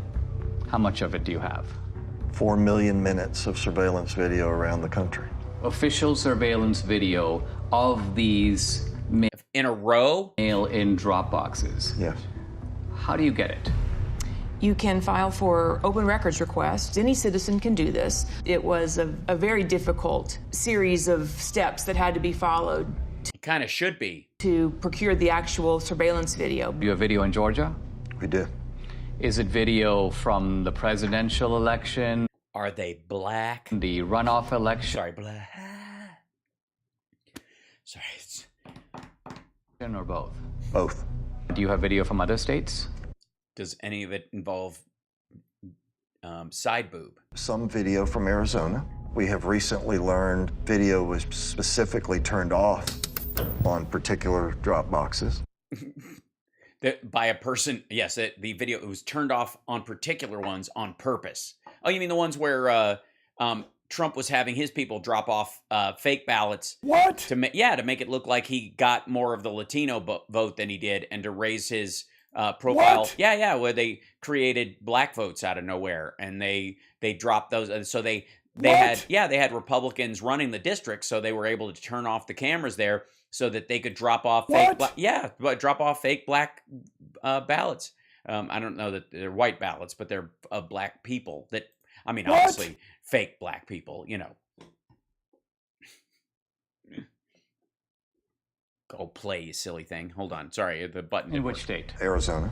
Wisconsin, it turns out, even though the rules required them to have video. Did they do the video? No, they did not.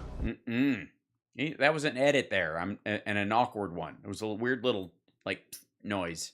There should be video on every Dropbox. Indeed. Given today's kind of cost of technology, it would not have been that hard to do it. Yeah, it's almost like the Republicans in those states in particular did not want to allocate money to the election process, and therefore there was barely enough money to have the drop boxes, much less surveillance systems on them. And you sent me a screenshot. It's almost like the Republicans who were in charge of the purse strings didn't want them to have those on.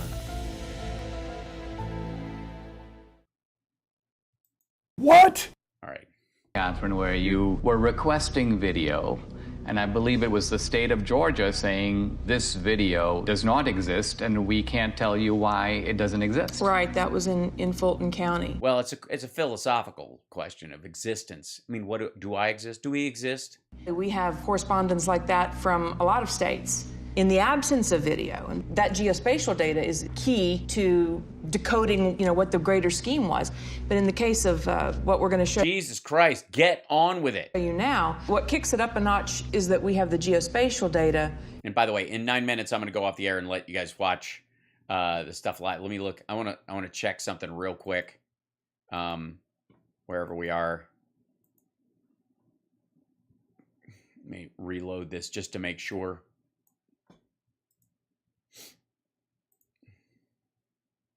Okay, it's not up yet. Just checking, just prepping you. To support the video. Let's talk about some of the videos. So we're going to show you a couple different ones. This particular individual is black. We have in a number of different locations at a number of different times. He's actually a mule. He's actually a mule. This is the official surveillance video of Georgia. Absolutely. And so as the person pulls up, they don't even bother parking. Of course, in the middle of the night, so why would they? He gets out, approaches the box. When people walk up with intention to cheat, they look around, they basically walk fairly quickly, they try to stuff him in, they try to get out of there. In this case, he drops a few on the ground. Yeah, obviously none of these assholes have been in certain neighborhoods around Atlanta after midnight. I got news for you. Wherever you are, watch your six. Just saying. It's one of the reasons why they have drop boxes in these places and not actual election machines. Pick them up, stuff them into the box. Yeah, and look how he runs from the scene of the crime. Then he hustles back and hustles out of there. So this is what it looks like. It doesn't necessarily look like, you know, hundreds of ballots being stuffed in. Yeah, it's almost like all the footage we have doesn't amount to a hill of fucking beans. And if 2% of them are fraudulent, they're for Trump, but also... You don't need a whole lot of fraud, just need a little in the right places over time. Is there a way to estimate, or even roughly, how many ballots are being tossed into a box at a given time? It might be 3 or 5 or 6 or 10 or something like that. The idea is to stay under the radar. And as Greg said, the number is, 3, 5, 10 ballots. But then they're not done for the day either. They're going place to place to place, day upon day upon day. And so that will not show up in your... It was like Uber votes. Chain of custody documents, your tracking documents. It's like Votes-Mates. That would identify a big blip. I mean, they're not going up and dumping in, buckets full of ballots. On the other hand, we've seen circumstances where it appears that buckets full of ballots showed up. There's one box in Gwinnett County that had a chain of custody document with 1,962 ballots noted on this. And first of all, that's roughly 10 times what we normally see. Yeah, hold on, shit, hold on, back up. Where was that? I'm sorry, my bad. I tapped the screen. Fuck, this goes on forever. This is we're almost halfway through this shit too, though.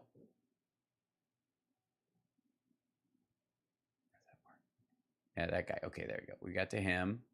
And then we got to... Hugh, I gotta tell you something. Well, people will think I'm crazier than a shithouse rat, but... I was gonna check something real quick, and then it bounced me over. Okay, we're good. All right. There we go. 5 or 6 or 10 or something like that. The idea is to stay under the radar. And as Greg said, the number is... The idea is to do so few ballots, it wouldn't actually change anything. But commit a massive felony for $20 with every single one of them. In front of a camera. 3, 5, 10 ballots. But then they're not done for the day either. They're going place to place to place, day upon day upon day. And so that will not show up in your chain of custody documents, your tracking documents that would identify a big blip. I mean, they're not going up and dumping in, buckets full of ballots. On the other hand, we've seen circumstances where it appears that buckets full of ballots showed up. There's one box. Get a bucket of ballots, finger licking good. You can rig an election and give you some wood. In Gwinnett County that had a chain of custody document with 1,962 ballots. Which is the year of the birth of the mule that did the running. Ballots noted on this. And first of all, that's roughly 10 times what we normally see. Because it was a fucking pandemic. And people were using drop boxes instead of fucking hell. People were able. It's amazing. It's almost as if these systems allow more people to vote. Sorted through the geodata, found a few hundred people. Okay, well that's pretty odd. We have video of all of this, and guess what it shows? 271 people approached that ballot drop box during that 25-hour period. 271. 1,962 ballots were deposited. Wow. What? Wait a minute. In that window. All right. No, you have tracking data for that many people. Here are election officials pulling out of that drop box 2 full duffel bags containing over 1,900 ballots. Yep. White people, black people, women, especially Democrats. Sketchy as fuck. Let's look at another. And keeping track and filling out the records and what the hell? Yeah, let's take a look at... Interesting thing about this person is the device seems to live in South Carolina. So this person isn't even from Georgia. She was here during both election cycles, but is not a resident of the state. Or she goes to school in South Carolina, but she lives in Georgia, and she didn't go back, or she moved and stayed there because, or she voted in South Carolina, but she lives there now because she hunkered down with her boyfriend or her husband or her family or whatever the fuck because it was goddamn COVID. But as she approaches the drop box, she never looks at the trash can, right? She's looking the other way. But the other thing she has is she has gloves on. What one of our analysts noticed was... And a ballot? These surgical gloves only appeared from December 23rd forward in the runoff. So we didn't see a lot of them previous to December 23rd. And we couldn't figure out why.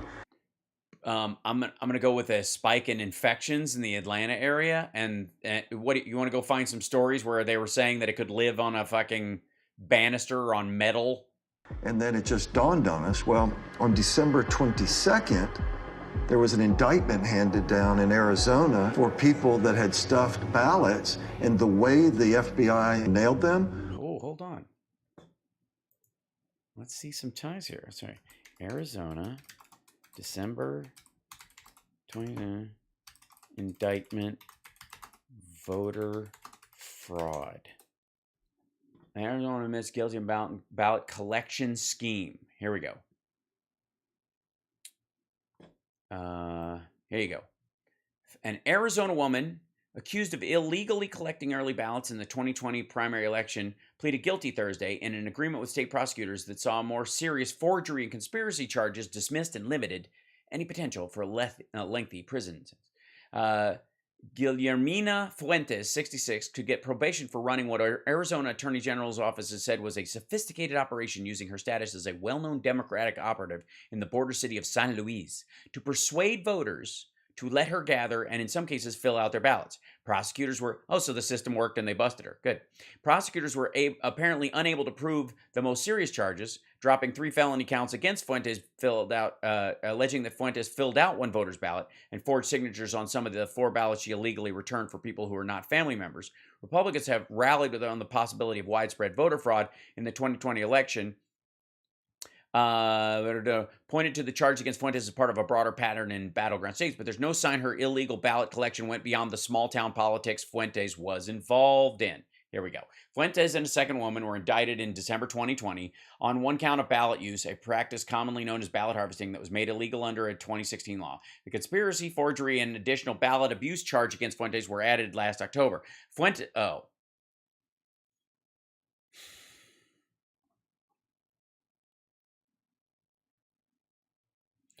Fuentes said little during a change of plea hearing in southwestern Arizona's Yuma County, just acknowledging the judge's questions with yes when she's asked. Okay. Fuentes, a former San Luis mayor who serves as an elected board member of the Gadsden Elementary School District in San Luis, could be sentenced up to 2 years in prison, but that would require a judge to find aggravated circumstances. The plea agreement, sentencing for June 30th, she will lose her voting rights and must give up elected office. Attorney Ann Chapman, she was voting for herself. She was rigging an election for herself.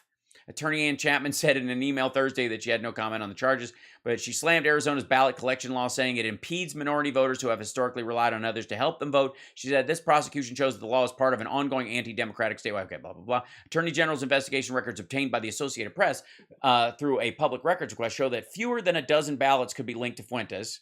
Not enough to make a difference in all but the tightest local races. The office of Attorney General Mark Brnovich, a Republican seeking his party's U.S. Senate nomination, provided the records after delays of more than 15 months. It is the only case ever brought by the Attorney General under the 2016 ballot harvesting law. Investigators wrote that it appeared Fuentes used her position as a powerful figure in the heavily Mexican-American community to get people to give her and others their ballots to return to the polls. Fuentes and her co-defendant have been seen with several mail-in envelopes outside a cultural center in San Luis on the day of the 2020 primary election. The reports show the ballots were taken inside and dropped in a ballot box. She was videotaped by a write-in candidate who called the Yuma County Sheriff. It was in the fucking primary. Okay, you got to go. All right, it's starting. I'll let you guys go. I will pick up where we left off with this in the future, and I'm going to send you guys over to, we're going to start a raid. Hold on, back up. I'm going to raid Midas Touch right now. And let's see. And I'll let you guys go in there. Let them know we love you. And tell David Bender I said hi. He's in the chat with those guys. So I'm sending you guys over to Midas Touch right now. And everybody give David Bender a hug for me. There you go. And I will let you guys go, and I will see you. Enjoy the hearings and where we all learn that Donald Trump actually tried to rig the election and failed miserably. What? It's true. And we'll see all this come tomorrow. Okay, bye. Take care. Enjoy the thing. And yeah, it'll be fun. And thank you for your support. HAL Sparks Mega Worldwide. See you later.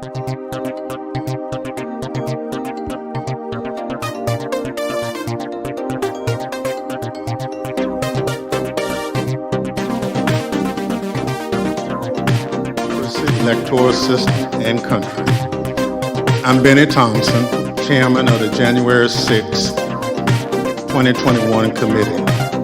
I was born, raised, and still live in Bolton, Mississippi, a town with a population of 521, which is midway between Jackson and Vicksburg, Mississippi, and the Mississippi River.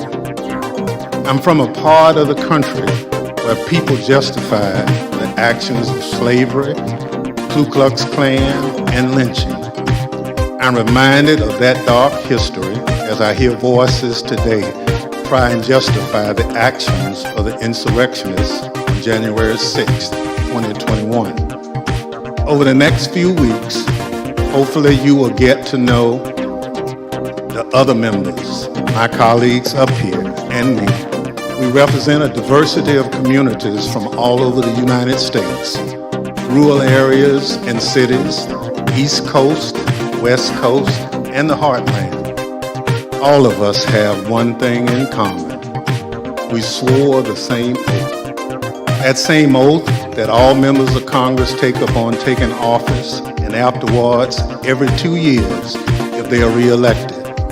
We swore an oath to defend the Constitution against all enemies, foreign and domestic. The words of the current oath taken by all of us that nearly every United States government employee takes have their roots in the Civil War.